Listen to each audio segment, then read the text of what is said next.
नमस्कार, आप देख रहे हैं आवाज इंडिया, देश की भरोसेमंद आवाज, और मैं हूं इशिता चक्रवर्ती। संसद के 3 दिवसीय विशेष सत्र के पहले दिन महिला आरक्षण कानून को लेकर बड़ा घटनाक्रम सामने आया है। केंद्र सरकार ने आज इस विषय से जुड़े 3 अहम विधेयक लोकसभा में पेश कर दिए हैं।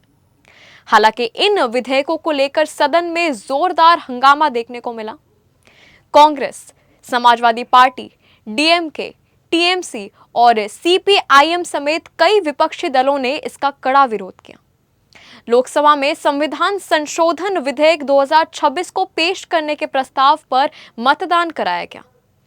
इस दौरान कुल 333 सांसदों ने वोटिंग में हिस्सा लिया, जिनमें से 207 सांसदों ने बिल के पक्ष में और 126 ने इसके खिलाफ वोट किया। इसके बाद विधेयक को प्रस्तुत करने के लिए एक और वोटिंग हुई, जिसमें 251 वोट पक्ष में और 185 वोट विपक्ष में पड़े।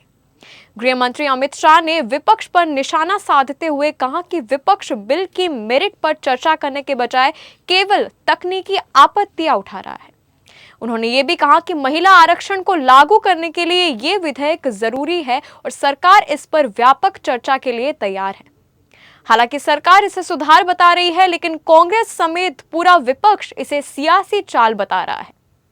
आखिर क्या है ये डीलिमिटेशन बिल और क्यों मचा है इतना बड़ा विवाद, देखते हैं इस खास रिपोर्ट पर। डीलिमिटेशन का मतलब होता है लोकसभा और विधानसभा सीटों की सीमाओं का पुनर्निर्धारण, यानी हर सीट पर जनसंख्या के हिसाब से बराबर प्रतिनिधित्व सुनिश्चित किया जा सके। भारत में ये प्रक्रिया पहले भी कई बार हो चुकी है, लेकिन 1976 के बाद सीटों का बंटवारा फ्रीज कर दिया गया था। अब 2026 के बाद इसे फिर से लागू करने की तैयारी है। सरकार ने संसद में जो डीलिमिटेशन बिल पेश किया है, इसमें बड़ा बदलाव प्रस्तावित है, क्योंकि इसमें लोकसभा सीटों की संख्या बढ़ाई जा सकती है। महिलाओं के लिए 33% आरक्षण लागू किए जा सकते हैं। नए परिसीमन के जरिए सीटों का पुनर्गठन किया जाएगा। बताया जा रहा है कि लोकसभा की कुल सीटें 543 से बढ़कर 800 से ज्यादा तक हो सकती है। कांग्रेस और इंडिया गठबंधन ने इस बिल का कड़ा विरोध किया है। कांग्रेस अध्यक्ष मल्लिकार्जुन खड़गे ने इसे सरकार की चाल बताया है।